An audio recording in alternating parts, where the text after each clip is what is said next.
สวัสดีพี่น้อง FC สุภูทุกคนนะครับเนาะพอกันอีกแล้วพี่น้องพาพี่น้องขึ้นมาเบิ่งคอกมวยสัน2คอก3นะครับเนาะไปเบิ่งน้ำกันสร้างเพิ่นในแอมคอกแล้วได้พี่น้องไปเบิ่งน้ำกันเนาะครับเนาะพี่น้องแอมคอกแล้วเรียบร้อยแล้วเห็นอยู่เนาะครับเนาะทางยางกว้างดีอยู่พี่น้องกว้างคอกไอ้4คอกหาอยู่เนาะแต่ว่าคอกนี่คอกใหญ่ๆเด้คอกนี่น่าจะใส่อยู่ที่80 ตัวนะครับเนาะหมู80 ตัว70 ตัวประมาณนั่นแหละขอบหมูขุนประเทศเกาหลีใต้สัน2พี่น้อง2สันยาวสุดลูกตาเลยข้อนี้นะจะใช้ข้อละ50 ตัวข้อ50 ตัวร้อนขอบมันใหญ่เนาะแสงสะท้อน เดี๋ยวผมต้องขึ้นมาเก็บงานได้เนี่ยมื่อหนามาใส่ฝาปิดทางอาหารทางนี้เป็นทางออก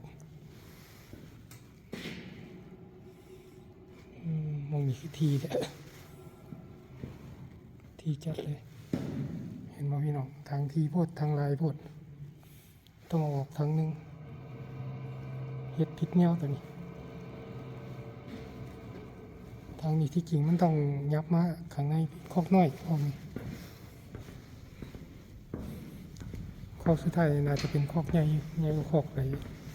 ซุ่มหนีอยู่เพราะว่าเป็นคอกสุดท้ายไปเบิ่งกัน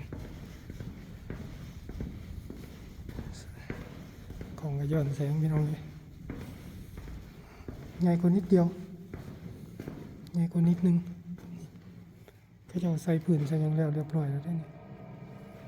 ยังสันหลังนะสร้างเป็นเฮ็ดที่สันหลังมีคนไทยมาเฮ็ดที่2 คนเนาะทั้งหมดจะขอก1 2 3 4 9 10 ขอกของละ50ขอกสุดท้ายขอกใหญ่ฟังละ10ฟังนี้10ฟังนี้10นะครับเนาะ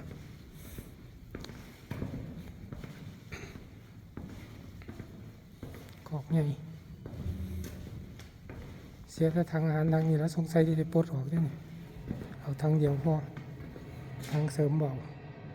มันเลยแคบปวด